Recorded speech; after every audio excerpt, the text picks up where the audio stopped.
C'est les élections et je sais toujours pas pour qui voter. J'ai un peu l'impression que c'est tous des rageux, ils sont tous là à dire ouais, lui c'est un connard, lui il a fait un truc qui va pas, lui ça va pas. Et en me baladant sur Twitter, le réseau social des rageux, ça m'a donné une idée. Je pourrais simplement aller sur le profil Twitter de tous les candidats et lire les 20 derniers tweets pour pouvoir me faire une idée de qui est le plus rageux. Mais ça serait moins marrant que de faire un bot en Python qui va aller chercher les tweets sur Twitter et utiliser du machine learning et les statistiques pour pouvoir savoir qui, scientifiquement et statistiquement, est le plus gros rageux de tous les candidats à la présidentielle. Donc premièrement, il va falloir récupérer les tweets de tous les candidats. Pour ça, je vais utiliser Python, parce que c'est un langage qui est cool pour pouvoir faire des trucs comme ça. Et je vais utiliser le module TweetPy qui permet d'interagir avec l'API de Twitter. Et pour faire ça, il faut demander à Twitter une clé d'API pour avoir le droit de les récupérer les tweets. Une fois que j'ai fait cette demande, Twitter me donne des clés que je peux mettre dans mon programme et commencer à faire des requêtes à l'API.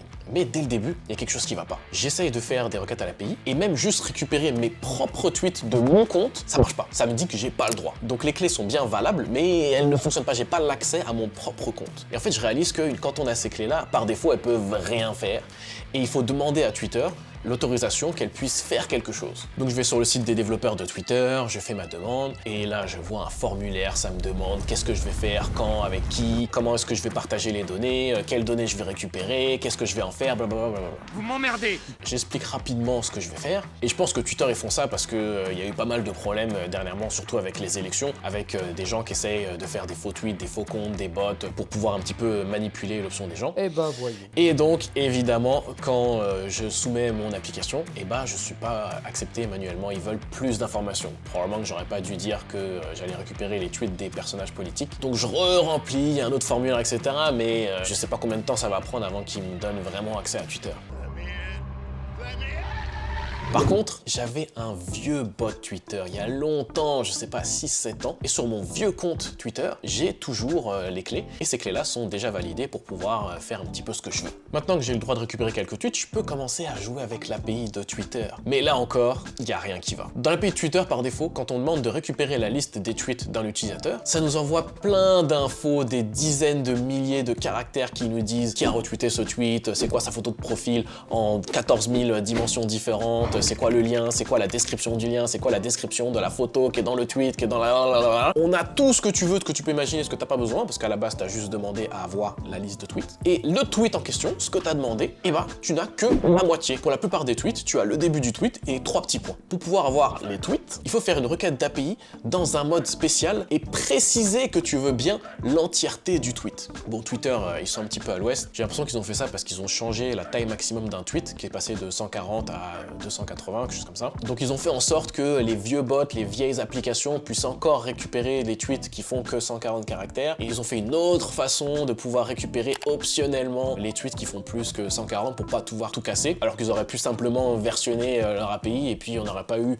tout ce bordel. Donc maintenant que j'ai enfin récupéré tous les tweets, je vais enfin pouvoir savoir qui est le plus rageux de tous les candidats. Et pour faire ça, il faut quelqu'un d'impartial. Et quoi de plus impartial qu'une machine, un robot, un bot, le machine learning. Il y a des modèles de machine learning qui permettent de lire une phrase et de pouvoir te dire si c'est une phrase de rageux ou c'est pas une phrase de rageux. Donc je commence à essayer d'utiliser ces modèles-là, mais c'est pas évident pour moi parce que je suis pas vraiment un développeur et encore moins un expert en machine learning. Mais en copiant-collant du code à droite à gauche, je finis par avoir quelque chose qui fonctionne et j'arrive à classifier un tweet pour savoir si c'est un tweet de rageux ou pas. Donc je récupère les 3000 derniers tweets de chaque candidat, l'API Twitter me donne pas plus. Mais quand j'essaye d'avoir mes résultats, je commence à avoir pas mal de problèmes. Déjà c'est super lent et je commence à avoir des crashs et des erreurs Java alors que je suis en train de coder en Python. Et en fait, il se trouve que ce modèle, et ben en fait derrière, il utilise du Java et il utilise beaucoup de mémoire vive. Et c'est là que je me rends compte qu'en fait, j'utilise Google Colab, qui est un outil gratuit pour pouvoir bidouiller un petit peu en Python. Et comme c'est gratuit, bah la machine qui fait tourner mon code, bah c'est un peu les fonds de tiroir de chez Google, quoi. C'est vraiment les trucs qui leur restent au fin du data center que personne veut, les trucs exploser en performance, quoi. Quelle indignité. J'essaie de savoir qu'est-ce que je peux faire et je vois qu'ils ont une offre Google Colab Pro qui nous donne accès à des meilleures machines. Et en cherchant, je me rends compte que c'est pas vraiment clair qu'est-ce que t'as. La machine gratuite, on sait pas c'est quoi vraiment les spécifications, mais on sait que c'est de la merde. Et la machine payante, on sait qu'elle est mieux, mais on sait pas vraiment à quel point. On sait pas si c'est 10 fois mieux ou si c'est un petit peu mieux. Donc je regarde du côté de chez AWS, ils ont un outil qui s'appelle SageMaker qui sert à peu près à faire la même chose que Google Colab. Et là au moins, bah, je peux choisir exactement la machine que je veux avec le bon nombre de CPU, de RAM, etc. Et là je me mets bien, je me prends une petite machine, 8 Go de RAM, 4 CPU, et là j'ai plus trop de problèmes, ça glisse tranquille. Et j'ai enfin reçu les tout premiers résultats. On va commencer direct avec le Z, qui a 27% de tweets négatifs. Je m'attendais à beaucoup plus, je sais pas pourquoi, dans ma tête c'était un peu plus un rageux que ça, mais seulement 27% de tweets négatifs. Un truc que je pensais qu'elle est parmi les plus gros rageux, en tout cas un rageux autoproclamé, @JL Mélenchon, c'est un JL apparemment, il a seulement, entre guillemets, 44% de tweets de rageux. Donc ça veut dire que la plupart sont des tweets positifs quand même. Et en fait, le candidat qui est le plus rageux n'est pas un candidat, mais une candidate. Et c'est @NArto qui a 95% de tweets de rageux. Donc seulement 5% positifs. Je sais même pas comment elle fait. C'est une des candidates qui poste le moins de tweets, elle a que 4000 tweets. Par contre, tous ces tweets, c'est des missiles. Tous ces tweets, c'est des dingueries à chaque fois. 95%, c'est...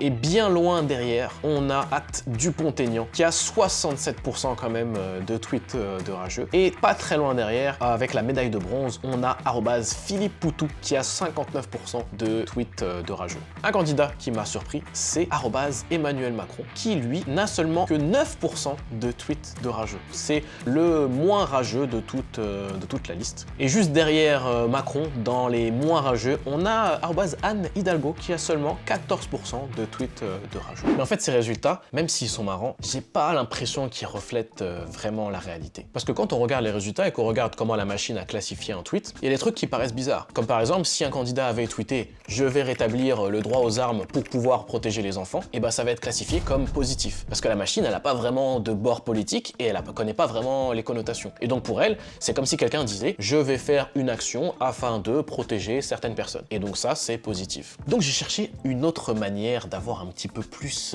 d'infos, d'aller un peu plus loin que rageux ou pas rageux. Et il y a un autre modèle de machine learning qui permet d'identifier les émotions dans du texte pour pouvoir savoir si ce tweet est plutôt un tweet de joie ou plutôt un tweet de peur ou un tweet de tristesse ou un tweet d'étonnement par exemple. Sauf que ce modèle-là, il a été entraîné sur des textes en anglais, alors que moi, mes tweets, ils sont en français. Sauf qu'il y a un autre modèle de machine learning qui permet de traduire du français à l'anglais. Donc je me suis dit, peut-être que je pourrais simplement traduire les tweets en anglais et ensuite utiliser l'autre modèle pour pouvoir connaître les émotions des tweets en anglais. Donc je commence à tester et je vois que le modèle de traduction, il marche quand même vraiment bien. Je pense que c'est le même genre de technique qu'utilise Google Traduction pour faire ses traductions. Par contre, c'est ultra lent. La machine, pour faire des prédictions, elle utilise le CPU et c'est pas ce qui est le plus idéal. Et moi, comme je connais rien en machine learning, je suis pas vraiment sûr de savoir comment faire en sorte d'utiliser un GPU. Avec un GPU, ça irait beaucoup plus vite. Et en fait, il se trouve que même pour traduire seulement 20 tweets, ça prend genre 10 minutes. Sauf que moi, j'ai 3000 tweets à traduire et j'ai 12 candidats. Donc c'est mort, ça va pas être possible. Donc pour moi, l'astuce la plus simple, c'est simplement de retourner dans AWS et de créer une nouvelle machine un peu plus puissante avec plus de CPU, plus de RAM, voir si ça va un petit peu plus vite. Et sur une machine avec 8 cœurs, ça prend encore beaucoup de temps, ça prend à peu près 1 heure, 1 heure et quart, mais je me dis que si je démarre plein de machines, une par candidat, au moins ça va prendre 1 heure ou 2, mais au moins ça prendra pas 6000 ans quoi. Donc j'efface la machine la plus petite et puis je rentre chez moi et j'oublie un peu cette histoire. En revenant le lendemain matin pour continuer à travailler sur mon petit projet, je me rends compte que la machine que j'ai effacée, c'était pas la plus petite,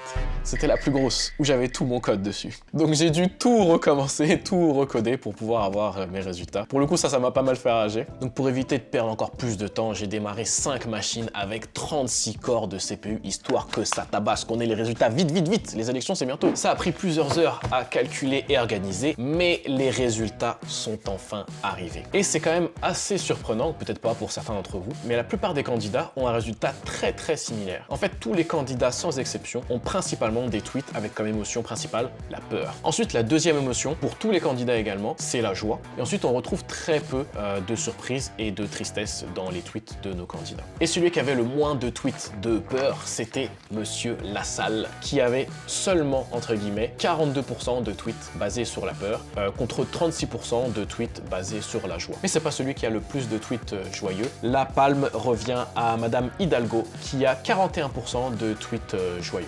Puis ça se voit sur sa photo, ça se voit quand même qu'elle aime la vie, tu vois, ça se voit qu'elle est contente, elle est joyeuse. Celle qui avait le plus de tweets de peur, c'est également celle qui avait le plus de tweets négatifs. Et c'est la rageuse numéro 1, Madame Nathalie Arthaud. Et effectivement, on voit sur sa photo qu'elle est pas contente. Elle aime pas trop la vie. Et donc Nathalie, elle a 73% de tweets en rapport avec la peur, contre seulement 21% de tweets joyeux. Elle est suivie de pas trop loin par Monsieur Dupont-Aignan. Dupont-Aignan qui a 67% de tweets basés sur la peur quand même, contre seulement 22% de tweets joyeux. En même temps, le mec, il a une tête, il sourit, mais il fronce les sourcils quand même, tu vois, donc peut-être c'est ça qui fait peur, peut-être c'est pour ça qu'il a 67%. Il est suivi de très près par @JL Mélenchon avec 66% de peur, 19% de joie. Ça, il a quand même l'air content, il a pas l'air d'être trop un jeu là sur cette photo.